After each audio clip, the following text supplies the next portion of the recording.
Hello everyone, this is East Dragon, and welcome back to another episode of Fire Emblem Heroes. So this is a random out of the ordinary video. I figured I should do this because I haven't done it yet ever since Divine Codes came out. I've not used a single Divine Code to go normal Divine Code to go through the paths. I've only used the limited time ones consistently, and now I figured it is time for us to actually go through and collect our goodies so I don't forget about them. So as you can see, we ended up getting 18,000 of the Divine Codes Part 1. So I decided that we're going to, on how we're going to buy 18,000's worth, we're going to go through the entire Awakening Fates line, because honestly I value no follow-up over everything else here. Like Fury 4, Distant Counter, not too big of a deal. All these other skills I can get elsewhere in reasonable quantities. Null follow-up is kind of that one B skill that I just can't get enough of, and I haven't slapped a single one on anyone yet. Definitely want to get it on Nino and some other units. So first things first, we're going to go through and get all of these. And at this point, a lot of the fodder is pretty outdated. So I don't know if we're going to make use of a lot of the other ones in the pathway, but next we're going to go to the Radiance path here and go all the way up to Harsh Command Plus, purely for the purpose of Harsh Command Plus. In case we need budget scoring and don't want to give a dual rally plus, that is totally an option. It was either between this path and the Bold Fighter path with Winter Ephraim, but honestly I don't have any need for that because I have Bold Fighter elsewhere, and I still don't have that many 400 SP assists floating around. I pretty much just gave it to Legendary Julia, and that's it. So we're going to go ahead and get our Harsh Command Plus. And I guess we get some potential pre-inherit stuff, but not really. I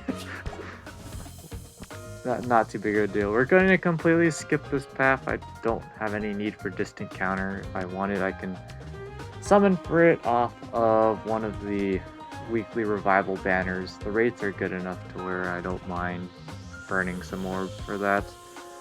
Here, we're going to once again go all the way up to Lewin here for Special Spiral in particular. Everything else is either just a merge or just a merge. And we don't really build many units 5-star exclusive, so kind of awkward. But here we're going also again to the 4th unit, this time for Disarm Trap. But if anyone in this channel is familiar, who watches this channel is familiar with my policies, I've never gotten Spring Pally yet, so if I want to fodder for Disarm Trap, I have to go summon one myself, and then I would use the manual for fodder, of course.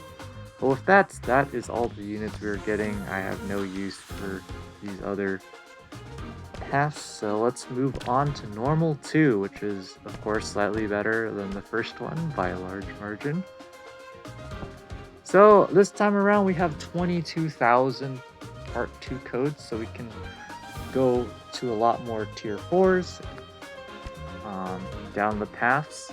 In particular, we'll go down this path. We're going to completely skip Path of Radiance and Radiant Dawn, Binding, Blazing, and the Sacred Stones, and go up to Genealogy, as well as Mystery in the Embracia 776, as well as Mystery in the Emblem and Echoes. So let's go ahead and do that real quick. Of course, this first path, just lots of decent fodder for us. We did get an extra Bernadetta as well, so that's cool. This one, I don't have a lot of these units, so they're not actually fodder yet, but they will be. But I already have Sayri. I just don't know who I would want to give Kestrel Stance 3 and Close Call 2. We're completely skipping this path just because there's really nothing of value for us. Deadeye, we don't really have anyone to put it on. If I want to put Deadeye on someone, once again, I can go summon for it if I want to. Just wait out till a good value banner and summon for it. I might still have one extra copy of Deadeye lying around as well, so there really just isn't any point. We still have Godfrey copies, no need to get another one, so... In this line, Narshan's not particularly useful, unless we really want Lance XP. Joshua, nothing really of value here. I mean, Fort Defense 4 is pretty outdated. Nils would be nice for even pulse tie, but we can only get either even pulse tie or infantry pulse. But we could pre-inherit infantry pulse 1 and 2 from someone else, I guess, to get that as well.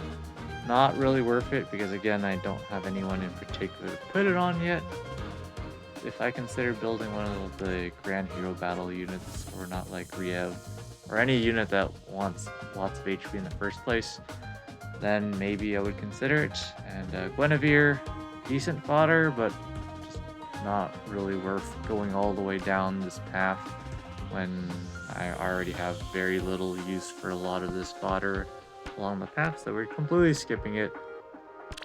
Let's go ahead and get our decent fodder here. Mirror Stance 3. I don't have Ashin yet, so I also don't have Fallen Marita, but eventually when I do, somehow via random summons or whatnot, then that'll be great. And Eflin's has ARD attack speed 3 and joint drive speed.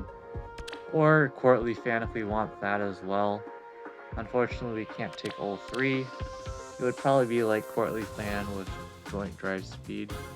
Because ARD attack speed, while it is solid in Ether Raid's defense, for anyone who's been watching the channel long enough, we don't really care too much about that.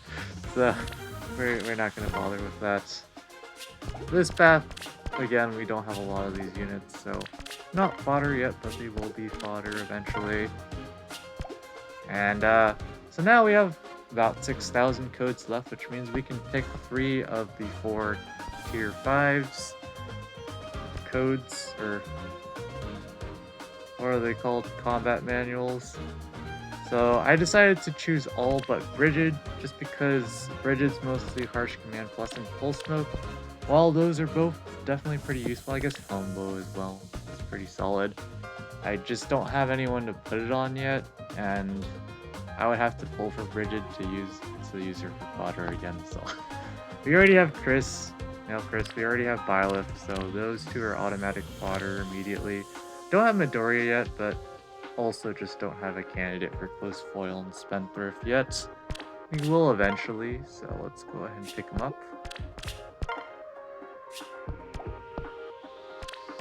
And there we go. That is us burning all of our Divine Codes Part 1, Part 2. Of course, this Divine Codes Part 3 section is even better fodder, especially with like Far Save and the Far Traces and whatnot, or even like Lethality. Definitely super solid.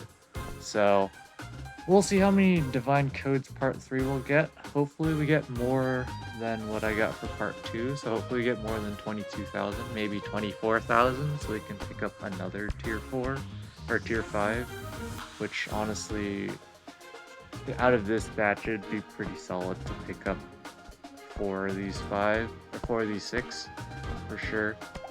But anyways, again, just a random video, because I figured I should just do this before I forget my decision on which paths to go down and whatnot.